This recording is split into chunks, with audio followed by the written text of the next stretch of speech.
சொற்பொழிவுகள், வேத ஆகம விளக்கங்கள், கோவில் வரலாறுகள், பஜனைகள், வாழ்வை வளமாக்கும் ஆன்மீக வழிகாட்டுதல்கள், இறையருளும் ஆன்மீக அறிவும் இணையும் உங்கள் குரு சேனல். இப்போதே சப்ஸ்கிரைப் செய்யுங்கள்.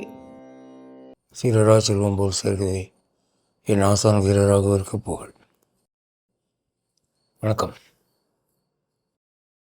சாவை வென்ற சனாதனம் என்ற தலைப்பின் கீழே இன்று நமக என்ற சொல்லின் பொருளை பார்க்க இருக்கிறோம். போன வாரம் ஓம் பற்றி பார்த்தோம். ஒரு நாமாவளி மந்திரத்தில் ஓம் ராமாய நமக அப்படி தானே முடியுது. தலைப்பில் இருக்கிற ஓம் பற்றி சொல்லியாச்சு. இப்போ நமக கடைசியில் இருக்கிறத பற்றி இன்றைக்கி பார்க்குறோம். இந்த நமக என்ற சொல்லுக்கு சம்ஸ்கிருதத்தில் 2 அர்த்தம் உண்டுங்க. ஒன்று, தலை வணங்கி குனிதல், நமதி நமாமி அப்படின்னு அப்படி முன்னோக்கி குனிதல், வணக்கத்தை காட்டுறது. அப்படி ஒரு அர்த்தம் உண்டு. நமக அப்படின்னா நான் வணங்குகிறேன். இன்னொரு அர்த்தம் என்ன அப்படின்னா, சம்ஸ்கிருதம் என்பது மாற்றப்பட்ட மொழி. அது மாறுவதற்கு முன்பு வேதம் சந்தஸ் என்ற வடிவில் இருந்தது.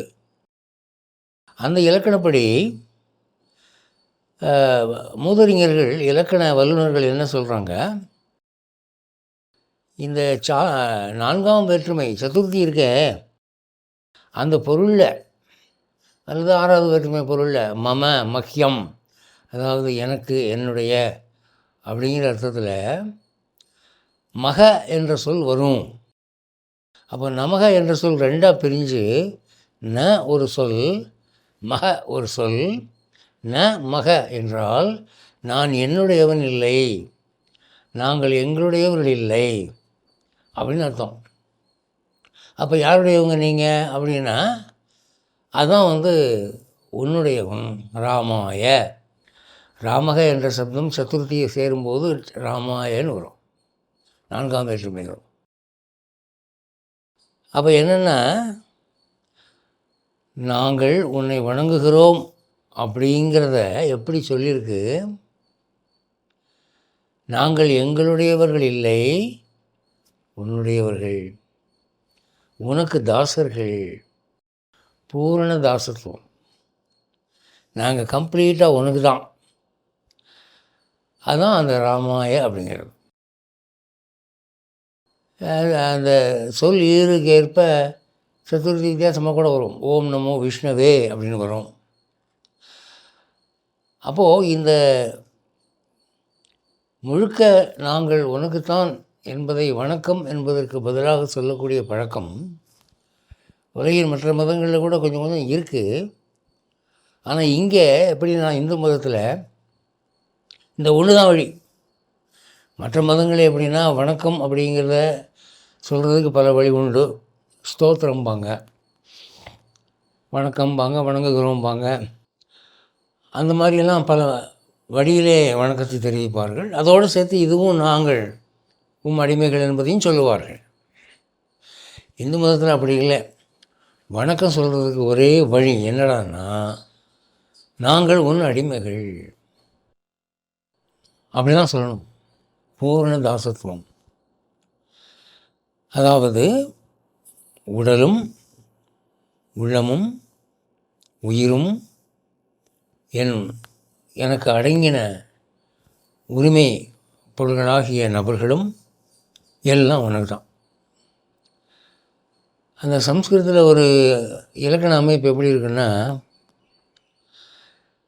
இப்போ தமிழில் வீரன், தசரதன் மகன், நீல நிறத்தோன், உயரமானவன், வில் தாங்கியவன் ஆகிய ராமனுக்கு வணக்கம் அப்படின்னு நம்ம தமிழில் சொல்லுவோம் இல்லையா. ஆனால் இதை சம்ஸ்கிருதத்தில் சொல்கிறத நான் எப்படி சொல்லணும்னா, வீரனுக்கு, தசரதன் மகனுக்கு, நீல நிறம் உள்ளவனுக்கு, உயரமானவனுக்கு, வில்லேந்தியவனுக்கு, ராமனுக்கு வணக்கம் அப்படி சொல்லணும். இந்த 4ஆம் வேற்றுமை உருவம் எல்லா அடைமொழியோடையும் சேரும் போய். அப்படி வரும்போது உங்களுக்கு வணக்கம் சொல்லும்போது என்ன வருதுன்னா, சுந்தராய தசரதாத்மஜாய ஸ்ரீ ராமாய வீராய உத்தமாய ஸ்ரீ ராமாய நமக. அப்போ இந்த நான்காம் வேற்றுமையாகிய உனக்கு நாங்கள் சமர்ப்பணம் என்பது ஒவ்வொரு அடைமொழியிலையும் கூட வருது. அப்போ என்னென்னா, நாங்கள் உன்னுடைய அடிமைகள் என்பதை சொல்லிக் கொள்வதிலே நாங்கள் வெட்கப்படவில்லை, பட்டவர்த்தனமாக அறிவிக்கிறோம். இப்போ அந்த காலத்தில் என்னென்னா, 2 பசங்க பள்ளிக்கூடத்து பசங்க ஒரு பந்தயம் வைப்பாங்க. இந்த கோழிக்குண்டு விளையாட்டில் யார் தோக்குறாங்களோ அவங்க ஜெயிக்கிறவங்களுடைய கால் பெருவர்களை தூக்கி நெத்தியில் வச்சுக்கணும் அப்படின்னு ஒரு பந்தயம். அதில் ஒருத்தன் தோற்று போயிட்டான். அவன் பந்தயப்படி இவன் கால் பெருவர்களை நெத்தியில் வச்சுட்டான். அப்போ அவன் சொல்கிறான், ஜெயித்தவன், நீ பெரிய ஜமீன்தார் மகனாக இருக்கலாம்டா, இன்றைக்கி விளையாட்டில் என்னாச்சு, ஏன் கால் பெருவிரல் உன் தலையில் அப்படின்னு சொல்கிறான். அப்போ அவன் சொல்கிறான், அது சரிப்பு, இதெல்லாம் இப்படி ஆனாலும் ஆகும்னு சொல்லி தான் நான் என்ன பண்ணேன், விளையாட ஆரம்பிக்கும் போதே கால் நல்லா கழுவிட்டு விடான்னு சொல்லிட்டேன். அப்போ அழுக்கான கால் இல்லை, அது சுத்தமான கால், கார்ப்பரேஷன் தண்ணியில் கழுவின கால் அது. ஸோ அதில் ஒன்றும் தப்பு இல்லை அப்படின்னு சொல்லி அவன் கீழே விழுந்தாலும் மீசையில் மண் விட்டாத காரியம் அவன் பேசுவான். அந்த மாதிரி நாங்கள் உனக்கு அடிபணிந்தவர்கள், உனக்கு வணக்கம் என்று கூசி கூசி சொல்லாமல் அதை பட்டவர்த்தனமாக சொல்கிறோம்.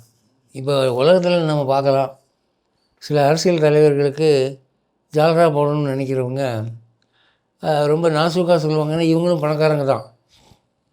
அதனால், ஐயா நான் கோயிலுக்கு வந்தேன், அப்படி வரும்போது உங்கள் வீடு வீதி தானே, அப்படி எட்டி பார்த்துட்டு போகலாம், ஐயா இருந்தால் ஐயாவையும் கூட்டிகிட்டு அப்படி கோயிலுக்கு போகலாமே அப்படின்னு வந்தேன் அப்படின்னு சொல்லுவாங்க. ஆனால் உண்மை என்னடான்னா, இவன் கோயிலுக்கே வரவில்லை. எதுக்கு வந்தான்டான்னா, அந்த அரசியல்காரனுக்கு ஜால்ரா தர்றதுக்கு வந்தான். அதை நேரடியாக சொல்லிக்கிறதுக்கு வெக்கப்பட்டுக்கிட்டு இந்த மாதிரி சொல்கிறான். அதை அவன் புரிஞ்சுக்குவான். பெருமாள்கிட்ட அப்படியெல்லாம் கிடையாது. இந்த இந்து மதத்தில் தெய்வத்துக்கு வணங்குறதுங்கிறது என்னடான்னா, ஒவ்வொரு தடவையும் நான் என் உடைமை உயிர் உள்ளம் எல்லாம் உனக்கு அடிமை.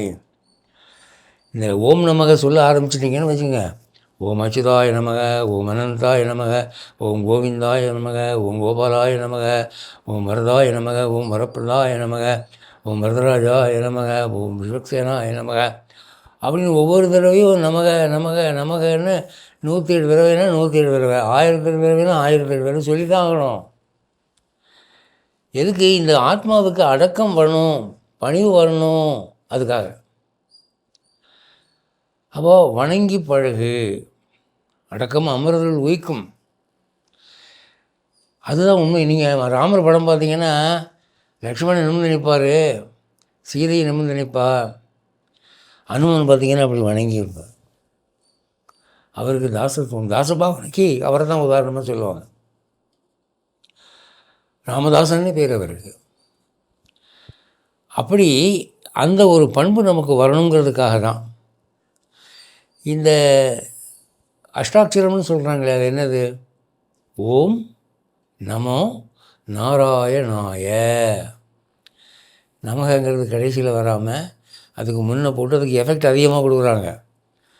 நாராயணனுக்கு நான் அடிமைங்கிறத, அடிமை நான் நாராயணனுக்கு, நமகங்கிறத முதல்ல போடுறான். சில பேர் விவரம் தெரியாமல் என்ன பண்ணுறாங்க, பெருமாள் கோயிலில் போய் நின்றுக்கிட்டு ஓம் நமோ நாராயணா, ஓம் நமோ நாராயணா, ஓம் நமோ நாராயணாங்கிறாங்க. தப்பு.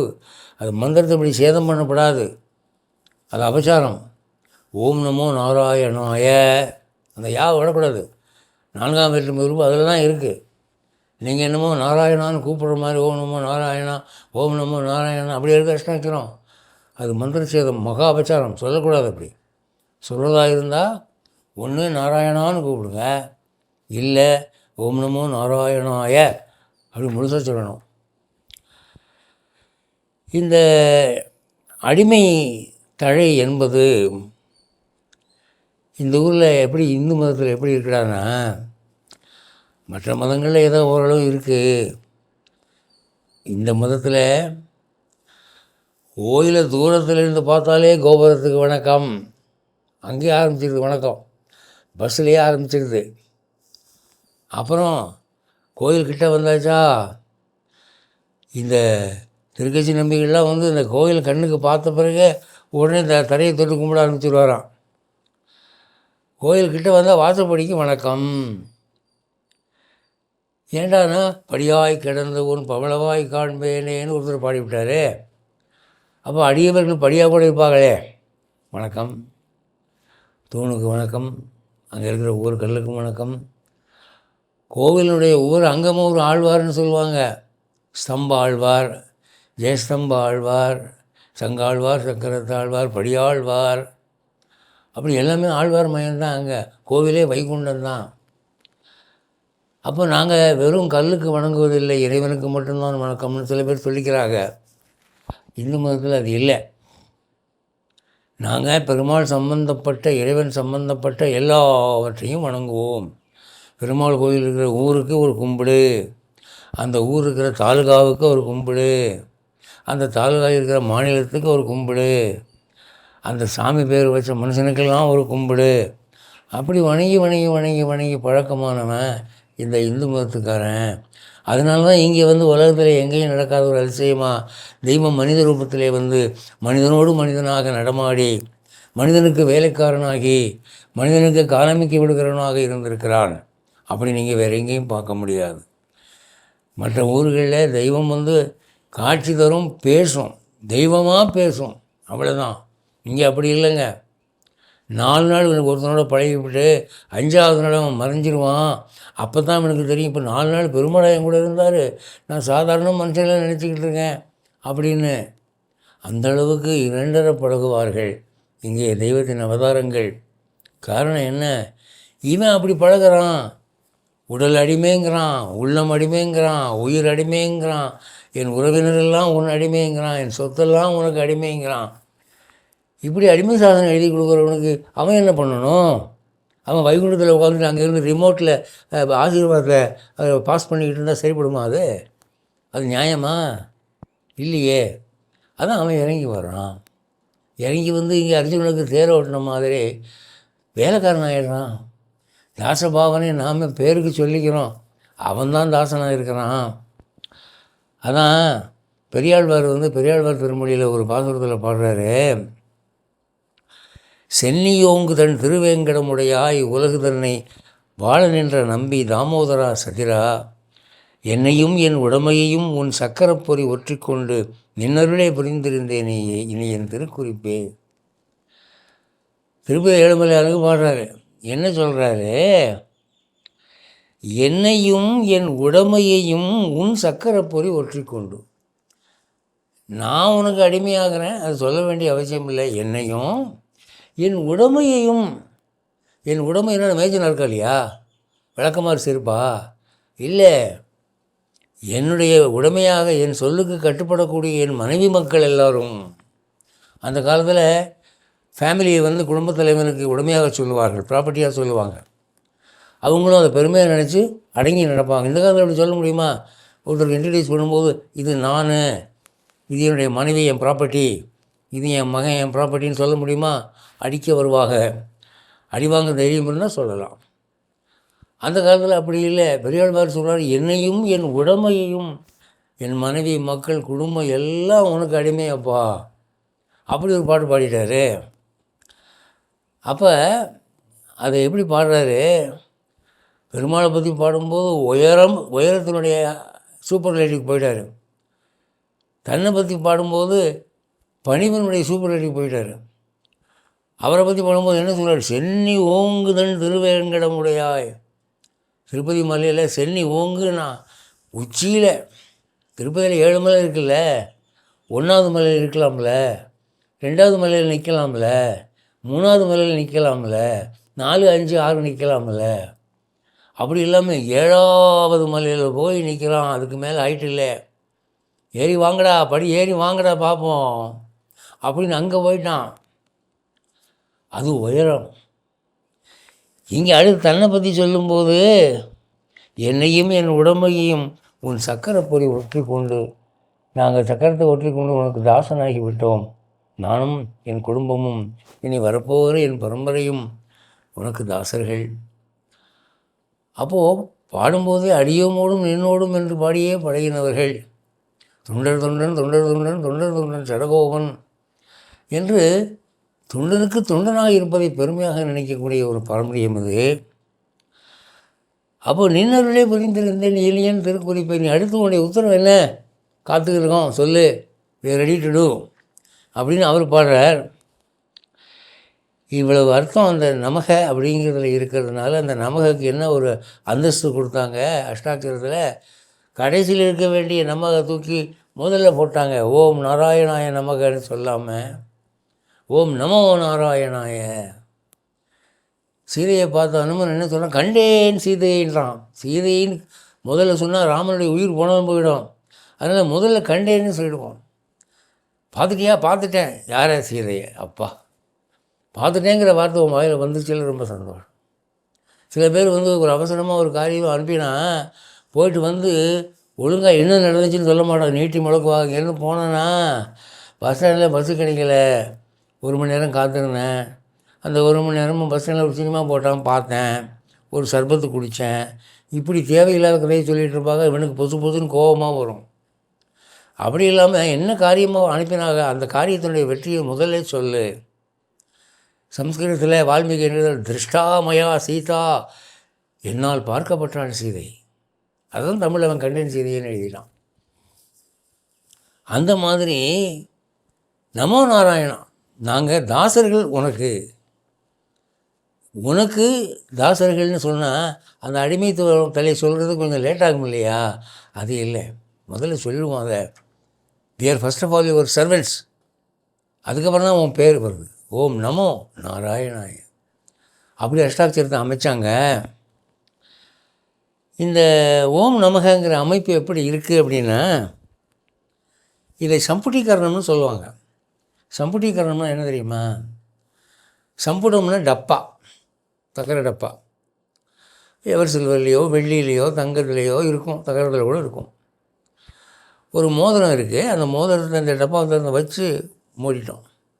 அப்போ கீழே ஒரு டப்பா கொள்கலன், மேலே மூடி. அப்போது ஒரு பொருளை உள்ளே வச்சு 2 பக்கமும் க்ளோஸ் பண்ணி கவர் பண்ணால் அதுக்கு சம்புட்டீகரணம். இப்போ ஒவ்வொரு மந்திரத்தையும் சம்புட்டீகரணம் பண்ணுறாங்க. எப்படி? ஓம் அச்சுதாய நமக, அச்சுதன்கிற நடுவில் வச்சு டப்பாவுடைய கீழ் பக்கம் இது நமக மேல் பக்கம் மூடி இருக்குது சம்புட்டீகரணம். இது 2 பாதுகாப்பாக இருக்குது. அப்போ அந்த மந்திரத்தினுடைய வீரியம் சிந்தாமல் சிதறாமல் பாதுகாக்கப்படும். அந்த மந்திரம் காலப்போக்கில் மறுமொழியாக மாறாது. அதனால் இதனுடைய சிறப்பு என்னடா ஆச்சுன்னா, காலப்போக்கில் சில பேர் பெரியவங்க என்ன பண்ணுவாங்க, அந்த நாமாவளி மந்திரத்தையே சொல்லாமல் வெறுமனே ஓம் நமக சொல்லுவாங்க. ஓம் நமக ஓம் நமக ஓம் நமக. பகவான் முன்னாடி உட்காந்துக்கிட்ட ஏண்டான்னா, ஓம்னாலே பகவான் தானே. போன வாரம் சொன்னேன்ல, பகவானுடைய பேர் ஓம் தான் அது. அதனால் ஓம் நமக, பகவானே உனக்கு வணக்கம், பகவானே உனக்கு நான் அடிமை, பகவானே உனக்கு நான் அடிமை. அதை அப்படியே உட்காந்து ஓம் நமக ஓம் நமக ஓம் நமகன்னு சொன்னாலே உங்களுக்கு லட்சம் தடவை கோடி தடவை வந்துடும் ஒரு வருஷத்துக்குள்ளே. எவ்வளோ சித்தி! வீண தேவையில்லாத அரசியல் கதைகள், சினிமா கதைகளை பேசிக்கிட்டு மூச்சை பிராணனை வேஸ்ட் பண்ணுறதுக்கு இந்த மாதிரி சொல்லி மந்திரம் சொல்கிறதுல இந்த பிராணன் செலவிட்டால், ஆயுள் செலவிட்டால் எல்லாம் வரவு செலவில்லை. அதனால் இந்த ஓம் நமக என்பதற்கு இப்படி ஒரு மகிமை உண்டு என்பதை நாம் தெரிந்து கொள்ள வேண்டும். இப்போது நமக அப்படின்னு சொன்ன அர்த்தம் நான் உன்னுடையவன் என்னுடையவன் இல்லைன்னு சொல்லியாச்சு. ரைட்டு. வந்த காரியம் என்ன நீ காப்பாற்று கடவுளே, என்ன நீ காப்பாற்று, அதுக்கு தானே வந்திருக்கோம். ஓம் நமக அப்படின்னா நான் உன்னுடையவன் சொல்கிறோம், என்னை காப்பாற்றுங்கிறது சொல்லலையே. அதுக்கு தான் அவங்க என்ன சொல்கிறாங்க, நமகன்னு சொன்னாலே போதும். ஒருத்தன் வந்து ஓடி வந்து விழுகிறான், மகாராஜா நான் உங்கள் ஆள், 4 பேர் துரத்திட்டு வரானுங்க அப்படின்னு சொன்னாலே என்னை காப்பாற்றுங்கிற வார்த்தை சொல்ல வேண்டிய அவசியம் இல்லை, அவன் புரிஞ்சுக்குவான். ஒருத்தன் என் ஆளுன்னு இருக்கிற போது அவன் எதுக்கு துரத்துறான்? மார்க்கண்டேயனுக்கு ஆயுசு முடிஞ்சு போச்சு, யமன் வந்து அவன் உயிரை கவர்றதுக்கு வர்றான். மார்க்கண்டேயன் என்ன பண்ணான்? என்னை காப்பாற்றுன்னு ஒன்றும் சொல்லலை, சிவசிவான்னு போய் கட்டிக்கிட்டான். சிவன் புரிஞ்சுக்கிட்டார், அவன் வந்து என் ஆள் அப்படிங்கிற மாதிரி பார்த்தாரு. யமன் மண்டையில் ஏறலை. சிவனுடைய திருமேனியை கட்டி கொண்டு இருக்கிற மார்க்கண்டேயர் மேலே பாசக்கயிறை வீசுகிறான். அப்போ சிவனுக்கு கோபம் வந்துடுது, ஏண்டா டேய், அவன் ஏன் கால் பிடிச்சி என்ன கட்டி பிடிச்சி நிற்கிறான், அவன் ஏன் ஆளுன்னு ஆகிப்போச்சு, அதுக்கு மேலே உங்கள் டியூட்டியை பார்க்குறீங்களா நீங்கள், எனக்கு ஓங்கி ஒரு ஒத்த விட்டார். யமன் வாங்கினது ஒரே ஒரு தடவை தான், அதை அவர்ட்டான் அந்த சந்தர்ப்பத்தில் தான். அப்போ நமக்கு சொன்னால் போதும், காப்பாற்றுன்னு சொல்ல வேண்டிய அவசியம் இல்லை. அதுக்கு அதான் அர்த்தம், உள்ள இருந்துமே அதுதான். So save me, protect me அப்படிங்கிறதும் அதில் அடங்கியிருக்கு. இப்போது இந்த திரௌபதி அவள் கண்ணனை நோக்கி அழைத்த போது அந்த ஸ்லோகத்தை முன்பே நடத்தியிருக்கிறேன், வியாச பாகத்தில் நான் நடத்தியிருக்கிறேன். உங்களுக்கு ஒரு தனியாக திரௌபதிங்கிற தலைப்பில் ஒரு யூடியூப் இருக்கிற பாருங்கள். அதில் அவள் என்ன சொல்கிறா, இந்த கௌரவர்கள் என்ற சமுத்திரத்திலே நான் மூழ்கி கொண்டிருக்கிறேன், துவாரகா வாசா கிருஷ்ணா அந்தர்யாமி எங்கே இருக்கிறாய், அப்படி தான் அவள் கேட்குறாளே தவிர ஒரு இடத்துலையாவது எனக்கு சேலை பத்தலை, சேலை அவிழ்ந்துருச்சு, புது சேலை வேணும், இந்த கலருக்கு மேட்சாக வேணும், அப்படி கேட்கல. அவள் கதறல் எதை சொன்னது? கண்ணனுக்கு என்னை காக்க வேண்டும் என்பதை சொன்னது. அவனை கூப்பிட்டவங்க காப்பாற்றுன்னு சொல்ல வேண்டிய அவசியம் இல்லை. கஜேந்திரன் மாட்டிக்கிட்டு ஆதி மூலமே நான் அவ்வளோதான், சென்டென்ஸ் இன்கம்ப்ளீட், அதோடு நிறுத்திட்டான். அவன் வந்துட்டான் காப்பாற்றுறதுக்கு. ஏன்னா இவன் ஆல்ரெடி வெயிட்டிங்.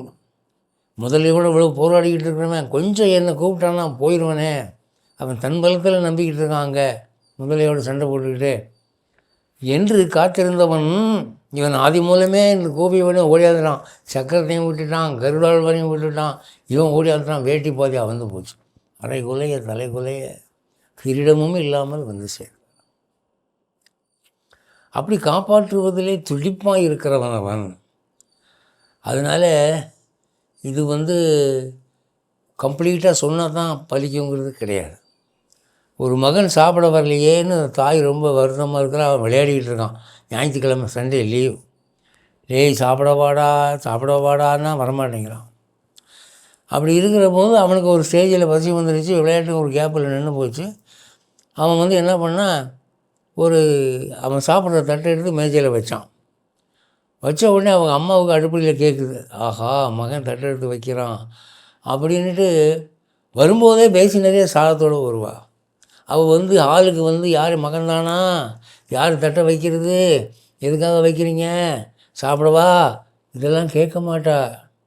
அவளுக்கு உயிர்த்துணர்வு வந்துட்டான், தட்டு சத்தம் கேட்குதுன்னு ஓடிய வரும்போது சாதத்தோடே வர்றான். அப்படி தான் பகவான் காப்பாற்றுறதுக்கு ரெடியாக காத்திருக்கிறான்.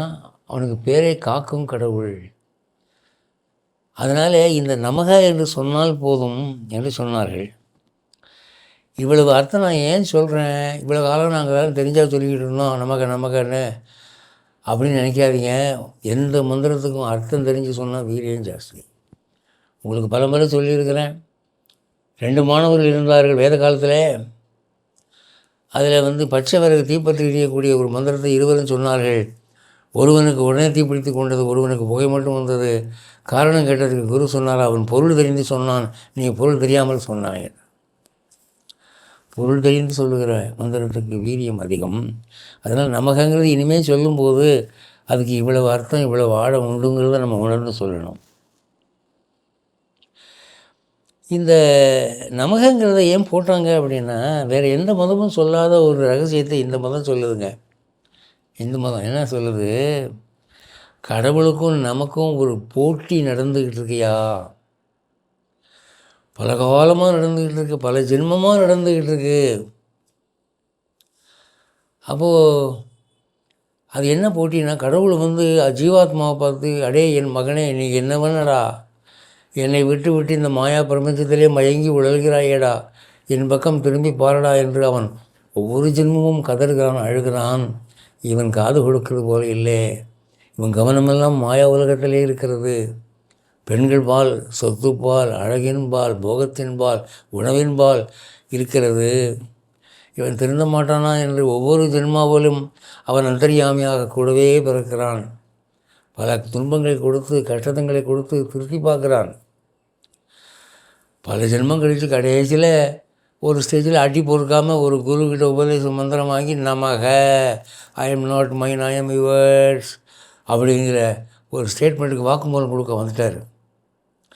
அப்போ இப்போ உணர்றியா நீ யாரோடவன, நீ அவனோட சொத்துடா. அதுதான் ஒரு மனுஸ்மிருதியில் ஒரு ஸ்லோகம் சொல்லுது, அவிவாதஸ்தே யமோ வைவஸ்வதோ தேவகா. பகவான் உள்ளுக்குள்ளே இருக்கிறான், உன்னோடு வாதிட்டு கொண்டு இருக்கிறான். நீ என்னவன் என்று நீ மறுத்து கொண்டு ஓடுகிறாய்.